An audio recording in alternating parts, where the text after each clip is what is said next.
Hello! నమస్తే. నేను మీ లక్ష్మీ చౌదరిని. వెల్కమ్ టు మిస్టరీ మధురంలో తెలుగు ఆడియో స్టోరీస్. ఎలా ఉంది 'అలుగున బంధం' సీజన్ 2 బృందావనం మీకు నచ్చిందా? మీ అభిప్రాయాన్ని కామెంట్ రూపంలో తెలియచేయండి. ఇక పిల్లలు ఐక్యూ పవర్ ఐషులాగే అన్నీ ముందే నేర్చుకునే పిల్లలు కాబట్టి వాళ్ళంతా స్మార్ట్‌గా ఉంటారు. అసలు ఇప్పుడు పిల్లలే స్మార్ట్‌గా ఉంటున్నారు కదా! ఇక కథ నచ్చితే లైక్స్, హైప్ ఇవ్వడం మర్చిపోకండి. కన్నా ఇంతవరకు పిల్లల దగ్గర నుంచి ఎలాంటి ఇన్ఫర్మేషన్ రాలేదు. వాళ్ళు ఒకవేళ పిల్లలకి మత్తిచ్చి పడుకోబెట్టి ఉంటే అప్పుడు పిల్లలు ఏం చేయగలరు కన్నా? నువ్వే ఏదో ఒకటి చేయి కన్నా అని అంటుంది ఐషు.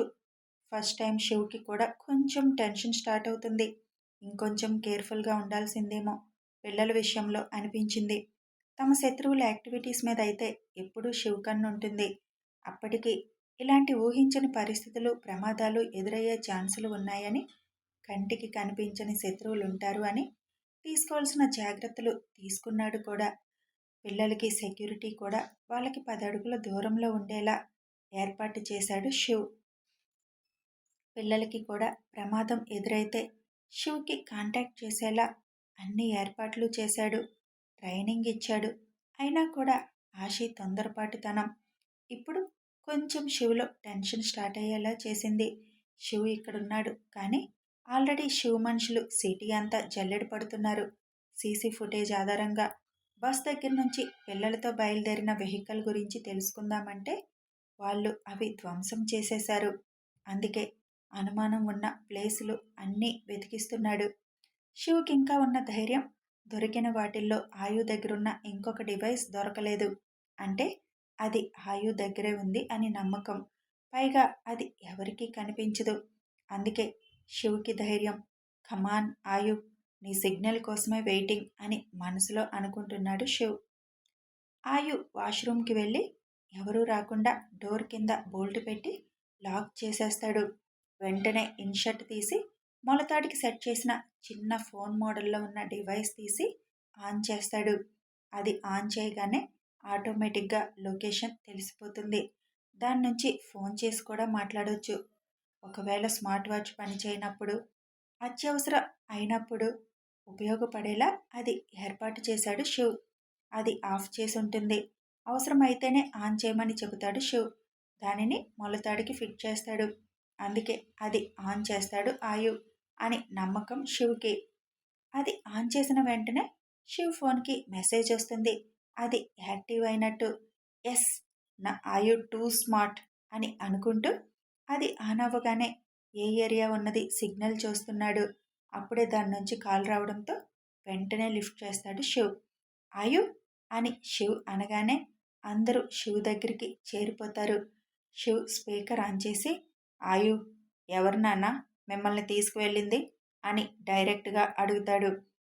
పిల్లలు నమ్మేసే గ్యాంగ్ నాన్న అని చెబుతాడు ఆయు. నువ్విప్పుడు మాట్లాడుతుంది ఎక్కడి నుంచి? వాళ్ళు గమనించడం లేదు కదా అడుగుతాడు. లేదు నాన్న, వాష్రూమ్కి వచ్చాను. దీనికోసమే వాళ్ళకు అనుమానం రాకుండా రావడానికి ఈ టైం పట్టింది. అసలే ఆశీ కంగారు వల్ల అన్నీ చూసేసి తీసేశారు.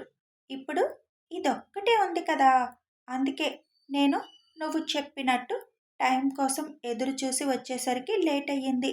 అందరూ కంగారు పడ్డారా నాన్న అని అడుగుతాడు ఆయు. హా, కొంచెం ప్రిన్స్. ఇది కూడా నీ దగ్గర లేకపోతే మిమ్మల్ని చేరడం కొంచెం కష్టమయ్యేది. అందుకే కొంచెం టెన్షన్ పడ్డాను. కానీ నా ఆయు టూ స్మార్ట్ కదా, ఏదో ఒక విధంగా నన్ను కాంటాక్ట్ అవుతాడు అని ఎదురు చూస్తున్నా అని అంటాడు శివ్. ఎస్ నాన్న, నువ్వు చెప్పినట్టు నేను ఇది లేకపోయినా ఇంకో అవకాశం కోసం చూసేవాడిని నాన్న. మిగిలిన పిల్లలు భయంతో చాలా ఏడుస్తున్నారు. అసలు నేను ఆశి బస్ దగ్గరే నువ్వు నేర్పిన టెక్నిక్స్తో ఎస్కేప్ అయ్యేవాళ్ళం. కానీ మిగిలిన వాళ్ళు దొరికిపోతారు కదా, అందుకే వాళ్ళ కోసం ఆగిపోయాం. మేము ఎక్కడ ఉంది ఎలాగూ నీకు తెలిసేలా చేయొచ్చు, వాళ్ళని సేవ్ చేయొచ్చు, గ్యాంగ్ని పోలీసులకి పట్టించొచ్చు కదా అని అంటాడు ఆయు. ఆయు ఆలోచనకి అందరూ ఆశ్చర్యపోయారు. ధైర్యంగా ఉంటారని తెలుసు కానీ ఈ వయసులో పక్క వాళ్ళ గురించి ఆలోచించి వాళ్ళు ప్రమాదంలో అడుగు పెట్టారని అర్థమై తండ్రికి తగ్గ పిల్లలని అనుకున్నారు. Love you prince. నువ్వు దీన్ని ఆన్లోనే ఉంచు, నేను స్టార్ట్ అవుతున్నాను అని అంటాడు శివ్. ఓకే నాన్న, మీరు స్లోగా రండి, మా కోసం ఫాస్ట్గా డ్రైవ్ చేయకండి, మేమిక్కడ సేఫ్గానే ఉన్నాం. అసలు ఆశీ తొందరపాటు వల్ల ఇక్కడి వరకు వచ్చాం అని అంటాడు ఆయు.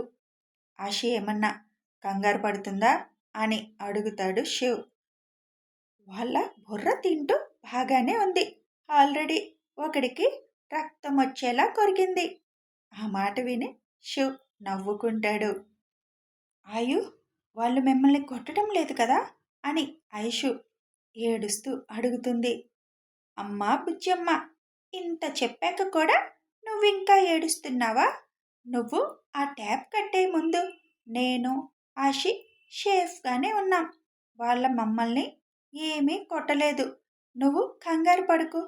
వాళ్ళకి బస్సులో శివాంశ్ పిల్లలు ఉన్నారని తెలియక మా గురించి అస్సలు తెలుసుకోకుండా మమ్మల్ని తీసుకొచ్చారు. పాపం వాళ్ళకి కొద్దిసేపట్లో ఒక సింహాన్ని చూస్తారు అని తెలియదు కదా. మమ్మల్ని తీసుకొచ్చి వాళ్ళు డేంజర్లో పడ్డారు. అయినా ఐశ్వర్య శివాంశ్ అని గొప్పగా చెప్పుకుంటావు కానీ మా నాన్నకున్న ధైర్యం గట్స్లో 10% కూడా లేదు నీకు. ఏం చేస్తాం, ఈ జన్మకి మా నాన్న మేము నీతో అడ్జస్ట్ అయిపోవాలి. నాన్న, తొందరగా వచ్చేయ్, ఆషికి ఆకలి వేస్తుంది, వాళ్ళని తినేసినా తినేస్తుంది అని ఆయు అంటాడు. ఆయు మాటలకి అప్పటి వరకు ఉన్న టెన్షన్ అంతా పోయి నవ్వు వచ్చింది అందరికీ. ఐషు ఆయు మాటలకి కోపంతో, మీకున్నంత ధైర్యం నాకు లేదులే. ఆషి జాగ్రత్త, వాళ్ళేమి ఇబ్బంది పెట్టడం లేదు కదా. వాళ్ళు పెట్టినవేమీ తినకండి, మత్తు కలిపినా కలుపుతారు అని అంటుంది ఐషు. దానికి నీలా మాటలొచ్చాయి, కానీ ధైర్యం మాత్రం నాన్నదే వచ్చింది. వాళ్ళందరినీ మాటలతో బురిడి కొట్టిస్తుంది. ఇప్పుడు బిర్యానీ కావాలని కూర్చుంది. నువ్వు తన గురించి టెన్షన్ పడకు నాన్న. మిగిలిన పిల్లల పేరెంట్స్ కంగారు పడతారు కదా, వాళ్ళు బాగానే ఉన్నారని ఇన్ఫర్మేషన్ ఇవ్వు నాన్న అని అంటాడు ఆయు. డన్ నాన్న, ఒక అరగంట మీరు అక్కడ జాగ్రత్తగా ఉండండి, నేను వచ్చేస్తాను అని శివ్ స్టార్ట్ అవ్వడానికి లేస్తాడు. ఓకే, మేము ఇంటికి వచ్చాక మాట్లాడుకుందాం, బయట ఆషి ఏం చేస్తుందో నేను వెళతాను అని అంటాడు. టేక్ కేర్ ఆయు, అందరినీ నువ్వే చూసుకో అంటాడు శివ్. ఓకే నాన్న, వాళ్ళు తలుపు కొడుతున్నారు, నేను వెళ్తాను నాన్న అని అంటాడు ఆయు. ఓకే నాన్న, love you and take care, నేను ఒక 30 మినిట్స్లో అక్కడ ఉంటాను అని అంటాడు శివ్. ఓకే నాన్న, వెయిటింగ్ నీకోసం, బాయ్ అని కాల్ కట్ చేసి దానిని మళ్ళీ దాని ప్లేస్లో సెట్ చేసి షర్ట్ మళ్ళీ నీట్గా సెట్ చేసుకొని వాటర్ యూజ్ చేసినట్టుగా వాష్రూమ్లో ఫ్లష్ ఆన్ చేసి తర్వాత తలుపు తీస్తాడు. ఇంతసేపు ఏంటి అని అనుమానంగా చూస్తాడు అక్కడికి వచ్చిన రౌడీ. నిక్కర్ బటన్ రాలేదు, అందుకే లేట్ అయ్యింది అని చెబుతాడు. సరే పద అని చెయ్యి పట్టుకొని లాక్కు వెళ్తున్నాడు రౌడీ. వస్తున్నాను కదా, ఎక్కడికి పోతా, నేను అక్కడేమైనా పడుకుంటాననుకున్నారా అని అడుగుతాడు ఆయు. వెళ్ళి ఎంతసేపు అయింది, అందుకే వచ్చాను, పద అని అంటాడు. ఆయు వచ్చేసరికి ఆషి అక్కడ వాళ్ళ బుర్ర తింటూ ఉంటుంది. వాళ్ళ ఏడుపు ఆపమంటే నువ్వు చేస్తుందేంటి అంటాడు అక్కడున్నవాడు ఆషితో. నేనేం చేశాను నల్లోడా, వాళ్ళకి నేనేదో స్టోరీ చెప్పి ఏడుపు మానిపిద్దామంటే మీరే మధ్యలో అడ్డం వస్తున్నారు అని ఎగురుతూ అంటుంది. సరే చెప్పు అని అంటాడు సదరు నల్లోడు. మరే, మనల్ని అందరినీ కాపాడటానికి ఇప్పుడు ఒక హీరో వస్తాడు, మీరందరూ ఏడవకండి, ఆ హీరో వచ్చి వీళ్ళందరినీ చితక్కొట్టి మనల్ని తీసుకువెళ్తారు అని ఆషి చేతులతో యాక్షన్ చేసి చూపిస్తుంది. ఏంటి, మిమ్మల్ని కాపాడడానికి ఎవరు రారు, ఏ హీరో రాడు అని అంటాడు అందులో ఉన్న ఒకడు. పెహ్, నేనేదో వాళ్ళని ఏడుపు మానిపిద్దామని చెబితే మీరు మాట్లాడి చెడగొడుతున్నారు, నేను చెప్పను ఇంకా అని ఆయు రావడంతో ఆయు పక్కకి వెళ్ళి కూర్చుంటుంది. మీకు ఇన్ని మాటలు పెద్దోళ్ళ మాటలు మాట్లాడినట్టు ఎలా వచ్చాయి, వస ఎక్కువ పోసారా మీ వాళ్ళు అని అంటాడు అందులో ఒకడు. కాదు, మాకు తొందరగా మాటలొచ్చాయంట. అన్నిట్లో మేం ఫాస్ట్‌గా ఉంటాం అని ఆషి అంటుంది. ఆషి, కాసేపు సైలెంట్‌గా ఉండు అని అంటాడు ఆయు. నాన్నతో మాట్లాడావా అని గుసగుసగా అడుగుతుంది. "ఉమ్, ఇంకో అరగంటలో ఇక్కడుంటారు."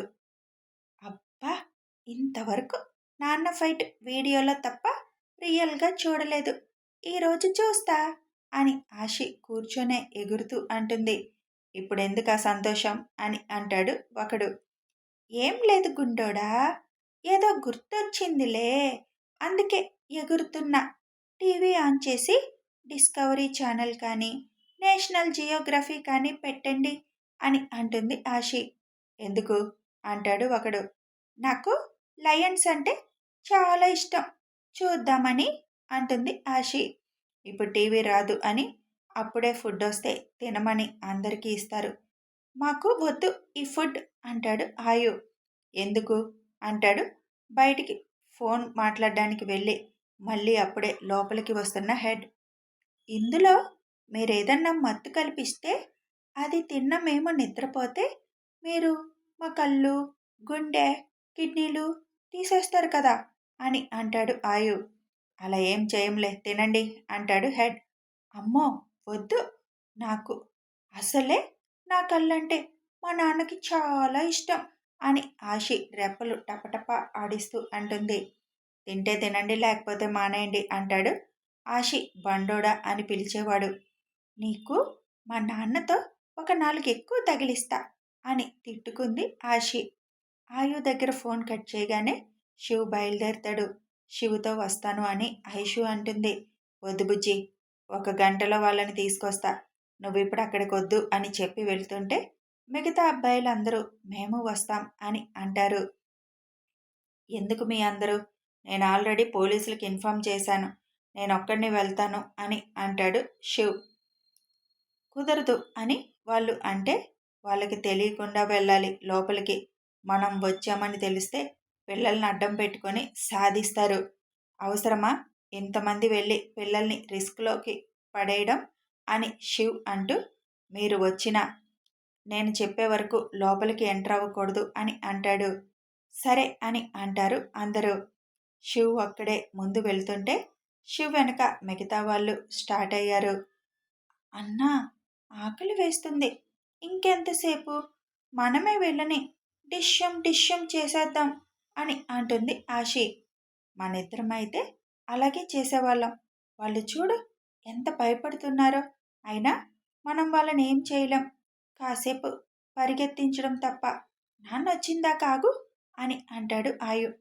సరే అని అంటుంది ఆషి. మీ ఇద్దరూ అసలు ఏం మాట్లాడుతున్నారు, వచ్చిన దగ్గర నుంచి ఓ గుసగుసలాడుతున్నారు అని అంటాడు ఒకడు. ఏం లేదు. అవును, మీరిప్పుడు మమ్మల్ని ఏం చేస్తారు అని అడుగుతాడు ఆయు. మీకెందుకు అని అంటాడు ఒకడు. ఏమీ లేదు, ఊరికినే తెలుసుకుందాము అని అంటాడు. మిమ్మల్ని అమ్మేస్తాం అని అంటాడు అందులో ఒకడు. ఎంతకు అమ్ముతారు అని ఆయు అడుగుతాడు. పిల్లల్ని బట్టి ఒక్కో రేటు ఉంటుంది, మీ ఇద్దరిని కొంచెం ఎక్కువకి అమ్ముకోవచ్చు అని అంటాడు ఒకడు నవ్వుతూ. డబ్బుల కోసం మమ్మల్ని ఇలా కిడ్నాప్ చేసి అమ్ముతున్నారు, మరి మీరు పోలీసులకి దొరికిపోరా అని అడుగుతాడు ఆయు. హహా, మేము దొరకకుండా మా ప్లాన్లో మేము ఉంటాం, ఇప్పటికి చాలామంది నమ్మాం అంటాడు హెడ్. ఒకవేళ ఇప్పుడు దొరికితే అంటాడు ఆయు. ఛాన్స్ లేదు, అసలు మిమ్మల్ని ఎక్కడికి తీసుకొచ్చాం ఎవ్వరికీ తెలీదు, ఎవరూ మిమ్మల్ని కాపాడడానికి రారు, ఒక్కసారి మా చేతుల్లో పడితే ఇంకంతే, మళ్ళీ మీరు ఎక్కడ ఉన్నారో తెలుసుకోవడం ఎవరి తరము కాదు అని అంటాడు హెడ్. అయినా మీరు చిన్నపిల్లలు, ఇదంతా అర్థం కాదులే, 4 మాటలు ధైర్యంగా మాట్లాడితే పెద్దవాళ్ళు అయినట్టు ఈ ఆరాలెందుకు, కామ్గా కూర్చోండి అని అంటాడు. అప్పుడే అక్కడ దగ్గరలో కారు ఆపుతాడు శివ్. శివ్ చెప్పిన అరగంట టైం అవడంతో వచ్చేసి ఉంటాడు అనుకొని, ఈసారి మీరు దొరికిపోతారేమో అని అంటాడు ఆయు. అంత లేదు, మీ వాళ్ళకి కానీ పోలీసులకి కానీ మీరెక్కడున్నారు అని తెలిసే ఛాన్స్ లేదు అని అంటాడు హెడ్. అప్పుడే బయట కేకలు వినిపిస్తుంటే అదిగో వచ్చారు చూడండి అని గర్వంగా అంటాడు ఆయు.